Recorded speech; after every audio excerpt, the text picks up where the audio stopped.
നീ ഉറപ്പിക്കേണ്ട ഒരു കാര്യമുണ്ട്. നീ മരണപ്പെട്ടാൽ ലോകം നിനക്ക് വേണ്ടി ദുഃഖിക്കുകയില്ല. ലോകത്തിന്റെ ചലനങ്ങൾ തുടർന്നുകൊണ്ടേയിരിക്കും.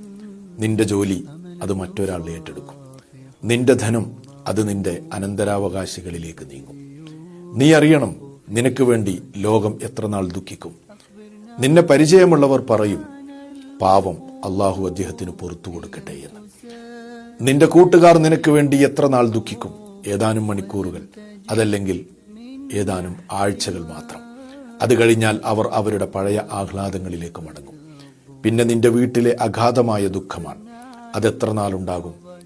ഒരാഴ്ച, രണ്ടാഴ്ച, ഒരു മാസം, ഏറി വന്നാൽ 2 വർഷങ്ങൾ. അത് കഴിഞ്ഞാൽ പിന്നെ നിന്നെക്കുറിച്ചുള്ള ഓർമ്മ അവരുടെ ഓർമ്മകളുടെ ഏടുകളിലേക്ക് മാറ്റപ്പെടുകയും അവർ അവരുടെ പഴയ സന്തോഷങ്ങളിലേക്ക് മടങ്ങുകയും ചെയ്യും. ഇതോടെ ജനങ്ങൾക്കിടയിൽ നിന്റെ ജീവിതത്തിന്റെ സ്റ്റോറി അവസാനിക്കുകയാണ്.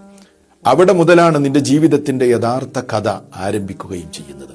നിന്റെ സൗന്ദര്യം, ആരോഗ്യം, ധനം, മക്കൾ എല്ലാം നിന്നിൽ നിന്ന് നീങ്ങിപ്പോയി.